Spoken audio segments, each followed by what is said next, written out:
The following tale begs the question, are the events a product of the author's imagination, or is the author's imagination a product of events? The Dumb Waiter by John Campbell. Read by John Campbell. Today's residential visitors to the restored mock Tudor mansion, located in the bleak wilds of Derbyshire, will learn little of its history, for that is not the purpose of their visit. Built in the early 1830s and maintained as a private family home for over a century, it has long lost that position. For some 70 years, it has served as an outdoor centre, offering inexperienced guests a brief exposure to the joys of outdoor pursuits, including climbing, abseiling, and canoeing. Over time, it has become a favourite destination for many local schools, who send groups of school children under the watchful care of their teachers to engage in team-building activities on what for many is their first and last residential trip before moving on to secondary school. The following is an account of one such weekend visit. Our glorious summer's day had started with a freshly cooked breakfast of bacon, scrambled egg, sausages and baked beans, washed down with orange juice for the pupils, and in my case a huge mug of steaming hot tea. The following hours had been filled with fun outdoor activities, organised by the centre's course leader. The morning spent stream scrambling up a sloping terrain, which had been thoroughly enjoyable for all concerned, especially my pupils, when I, much to their amusement, had slipped sideways on a particularly rock-strewn stretch and landed bottom first, legs flailing wildly in the air, with a tremendous splash in the deepest part of a winding bend in the stream. No doubt that would be one of the memories recounted at the end of the school year, at the Year 6 Leavers Assembly. The afternoon had been equally amusing for them too, when I, having completed the zip wire challenge, was left dangling from the harness as they ran away laughing. No doubt that would be mentioned at the assembly too. Now, at a little before 20 minutes to midnight, I relaxed on my single bed in the guest bedroom I shared with Tim, the only other male teacher from another school, and listened attentively to his equally amusing account of his group's activities. He told a similar story of deliberate mishaps, for he was a man after my own heart. He had just launched into a colourful description of receiving a good soaking from several buckets of water during the testing of the shelter building activity, when there came a timid tapping on the door. I was, of course, expecting it, following my earlier session in the boys' dormitory, when I told them the story of the grey hole ghost. With a wink to Tim, I opened the door and raised a quizzical eyebrow at the group of nervous boys waiting on the landing. "Well, boys," I asked, in a suitably puzzled teacher's voice, "why aren't you all fast asleep in bed? We have a busy day tomorrow." "Please, Mr. C," quavered Sam, their unfortunate elected spokesman, "we can hear scratching noises coming from upstairs, and we're worried that it could be the grey hole ghost trying to get into our room." I glanced over my shoulder at Tim, who mouthed, "Serves you right." And so began the ritual, which had started almost a decade before as a simple, scary ghost story, to be told to eager pupils, and had steadily evolved during the intervening 9 years.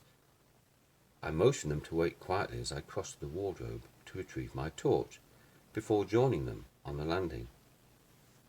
"Are you up to a ghost hunt, Tim?" I asked. He was. I led the way as we trooped along the bare floorboards to the bottom of the steep narrow staircase leading up to the spacious former attic, now used as an equipment storeroom for climbing activities.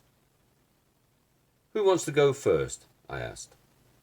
Sam raised his hand, and after a brief pause was joined by his best friend George. I glanced at my watch. "We have to wait until just before midnight," I said. "Sit down quietly on the stairs until it's time." They complied without a sound, glancing expectantly at me and nervously at each other. "Can you tell us a story again while we wait, Mr. C?" whispered Sam. And so the ritual continued. I positioned the torch under my chin and shone its beam upwards to highlight my features, as I had done so many times before.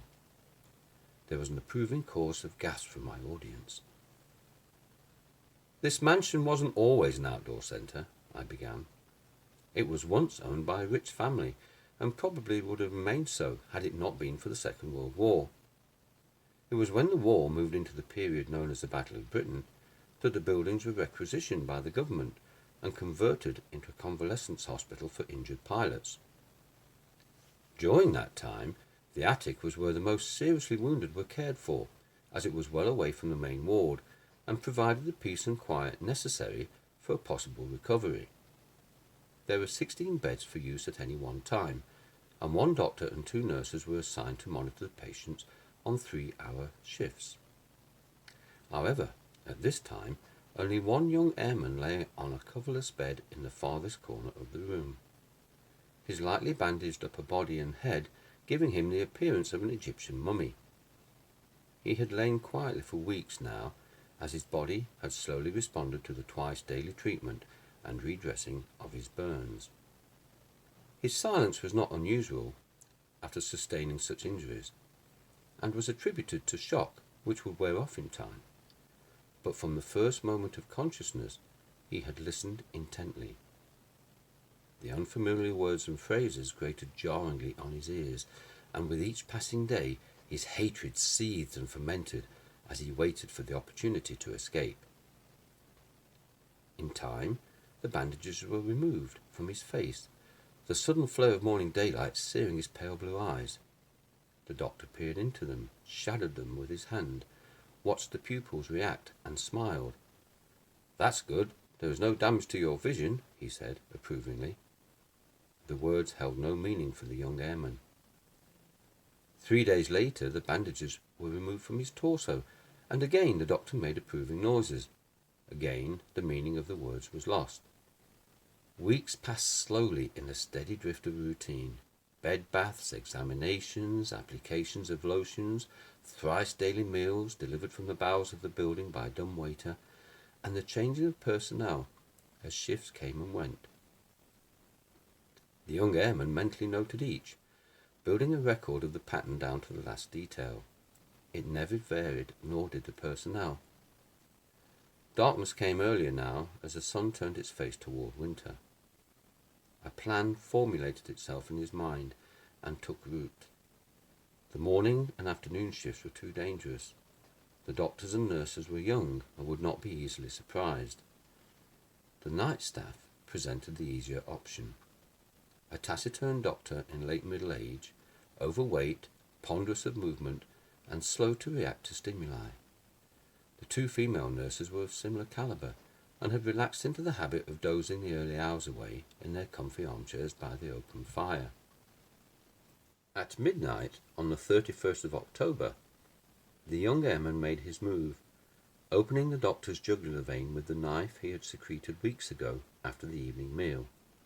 The knife he had steadily honed to razor sharpness on the metal bedstead as the nurses dozed. The man's look of surprise had been ample repayment for the waiting, but it was the dispatching of the 2 nurses which afforded him the most pleasure, a fitting reward for their professional laxity. He dressed quickly in the doctor's clothes, thankful that the spurting blood had left the white coat unblemished, before positioning the body in the sleeping fetal position in the bed. He turned his attention to the 2 nurses, leaning them sideways on the chairs so that their heads rested against each other in a grim mockery of sleeping babes. He had no information as to the geography of the building or its location, but that was of no importance. He was strong now and filled with the determination of desperation. He had to escape, to make his way home and rejoin the fight against this soft-bellied, degenerate enemy. His descent from the attic was as stealthy as a snake in the grass. Not a sound betrayed his painstaking downwards progress, and it was that one factor that prevented his discovery by 2 sentries engaged in conversation on the landing as they sat drinking hot mugs of steaming tea. He could not go further, and he could not stay where he was, for discovery would surely follow. What then? He inched his way back the way he had come, lifting each foot aloft in a backwards arc, resting first the tips of his toes gingerly on the tread of each stair, easing carefully onto the ball of his foot, then softly placing the weight on sole and heel. It was painfully slow work, but finally, in a cold sweat, he stood on the threshold of the attic. What now? He barely glanced at the corpses in their cosy chairs, or the fetal shape on the bed, as he crossed to the window and looked out into the night. A full hunter's moon considered him balefully as he stood framed against the dark interior of the room, and illuminated the grounds below. A cursory glance confirmed that he was too high to exit in that direction. What then? Damn those sentries! As if on command, he heard 2 sets of heavy boots ascending the stairs. He opened the sash window, sliding it upwards as far as it would go, before yanking the white coat off and tossing it outwards. The sound of the approaching boots covered his next actions. As he sprinted to the dumbwaiter, yanked the hatch open, clambered inside the shaft, and inched his way down the supporting ropes into pitch blackness. And there he waited, left arm thrust upwards and outwards, the 2 ropes looped tightly around his wrist to maintain his position and to prevent him falling into the abyss below. Every muscle tense for the inevitable discovery, knife at the ready, determined to take at least one of the enemy with him. There was a violent commotion as the 2 sentries entered the attic, followed by a cacophony of angry cursing which banished peaceful slumbers as the human cry was raised throughout the building. But the anticipated discovery failed to materialize.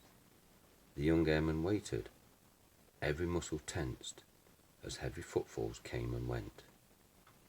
At length tiredness overtook him, and he slipped almost casually into a deep, dreamless sleep. When he awoke, all was still, literally as silent as a proverbial grave. He was bitterly cold, and the whole length of his left arm was numb due to the constricting ropes. He massaged it silently with his right forearm in an effort to stimulate fresh blood flow, and strained his ears to detect the slightest movement above or below. He waited for the inevitable discovery to come, and as he waited, he grew colder. I cannot tell you how long he waited, for it is purely a matter for conjecture. But what I can tell you is that it was assumed that he had made his escape across the moors. The hospital was closed shortly afterwards, and it is believed became wedged in the shaft and starved to death. When the war ended, the owners returned, and some time later modernization work was carried out on that part of the building without his body being discovered. Later, the building fell into disrepair and remained unused for over a decade until it was purchased by the local council and converted into the outdoor pursuit centre you are experiencing today. Nothing was known of the murderous events until conversion work was undertaken on the attic wall 2 years ago, and the plastered-over dumbwaiter was found. A workman discovered its grisly secret, which launched a police investigation, aided by a local historian. However, it has long been rumoured that if you should enter the attic at midnight on All Hallows Eve, you will see the whole unholy episode replayed as if on a looped video. Shall we go, Sam and George? It's almost midnight now. I shepherded them up the narrow wooden stairs until we stood some 6 or so steps from the door. At this point I paused, handed Sam the torch, and retreated down the stairs to rejoin the others on the landing, leaving them to continue on alone. Moments later, I heard the metallic turning of the door handle, a protest of hinges, and a protracted creaking of tired wood, followed by startled gasps and 2 sets of hurriedly descending footsteps. As the boys excitedly gabbled out what they had seen, another pair of intrepid ghost hunters stepped forward, and I handed the torch to Tim. An hour later, with fingertip poised on light switch, Tim asked one final question. "Have you seen a grey old ghost, Mr. C?" he asked. "No," I admitted. "I have," he said, plunging the room into darkness. If you have enjoyed this story, please feel free to like and subscribe to our channel, Mr. C and Fair Damsel.